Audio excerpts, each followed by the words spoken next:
دوجار هەوڵەکانی پیاوە تەمەن 77 ساڵەکە بۆ گەیشتن بە پێگەی بەهێزترین سەرۆکی وڵاتی جیهان بەسەرکەوتن کۆتایی هات. جۆ بایدن 46 هەمین سەرۆکی هەڵبژێردراوی ئەمریکا تەمەنی 77 ساڵە و لە ساڵی 1970ەوە هەوڵی گەیشتن بە کۆشکی سپی دەدات. ڕۆژی سێشەمەی هەفتەی ڕابردوو هەڵبژاردنی سەرۆکایەتی ئەمریکا بەڕێوەچوو. تێیدا هەریەکە لە جۆ بایدن کاندیدی دیموکراتەکان و دۆناڵد ترامپ کاندیدی کۆماریەکان ڕکابەری یەکتر بوون. دۆناڵد ترامپ لەگەڵ ئەوەی ژمارەی دەنگەکانی بەراورد بە ساڵی 2016 زیادی کردبوو، بەڵام ڕوبەڕووی شکستێکی گەورە بوویەوە و بە جیاوازیەکی زۆر بەرامبەر بە بایدن دۆڕا.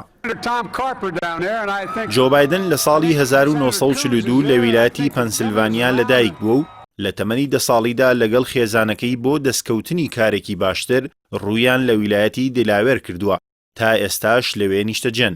مێژوو زانستە سیاسیەکانی لە زانکۆی دلاوێر خوێندووە و بڕوانامەی پارێزەری لە زانکۆی سیراکیۆز بەدەستهێناوە. بایدن لە هەفتاکانی سەدەی ڕابردووەوە چووەتە ناو سیاسەتەوە و لە تەمەنی 29 ساڵیدا لەسەر ویلایەتی دیلاوێر وەک ئەندام لە ئەنجومەنی پیرانی ئەمریکا هەڵبژێردراوە. لە ماوەی ئەندامبوونی لە ئەنجومەنی پیران بۆ ماوەی 16 ساڵ وەک سەرۆک و ئەندامێکی دیار لە لیژنەی دادوەری خزمەتی کردووە و دواتر بۆ ماوەی 12 ساڵ بووەتە ئەندام لە لیژنەی سیاسەتی دەرەوە لە ئەنجومەنی پیران.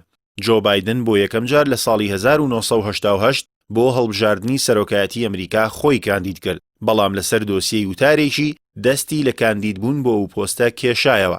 ئەو کات بایدن بەوە تۆمەتبار کرا کە وتاری نیل کینۆک سەرکردەی پارتی کرێکارانی ئەو کاتی بەریتانیای دزیوە و هەر بۆیە لە کاندیدبوون کشایەوە. جگە لە ژیانە سیاسیەکەی، بایدن لە ژیانی تایبەتیدا تووشی ژمارەیەک ڕووداوی جیاواز بووە کە بوونەتە هۆی ئەوەی لە ناو میدیای ئەمریکادا بە گرنگیەوە باس بکرێن. دوای ماوەیەکی کەم لە سەرکەوتنی جۆ بایدن لە هەڵبژاردنی پیران لە ساڵی 1972 هاوسەری یەکەمی و دوو کچی لە ڕووداوێکی هاتوچۆدا گیانیان لەدەستدا و هەردوو کوڕەکەشی بریندار بوون. ساڵی 1970 بایدن جارێکی دیکە لەگەڵ ئافرەتێک بە ناوی جیل جاکۆبس هاوسەرگیری کردەوە. ساڵی 2015 کوڕەکەی لە تەمەنی 46 ساڵیدا بەهۆی شێرپەنجەی مێشکەوە گیانی لەدەستدا. بایدن لە ساڵی 2009 تا ساڵی 2018 بۆ دوو خولجێگری سەرۆکی پێشووی ئەمریکا بووە. سەرباری ئەوەی باراک ئۆباما سەرۆکی پێشووی ئەمریکا جۆ بایدنی بە باشترین جێگری سەرۆکی ئەمریکا وەسف کردبوو، بەڵام بە درێژایی خزمەتکردنی لە کۆشکی سپی بایدن ڕوبەڕووی هێرشی تند بوویەوە.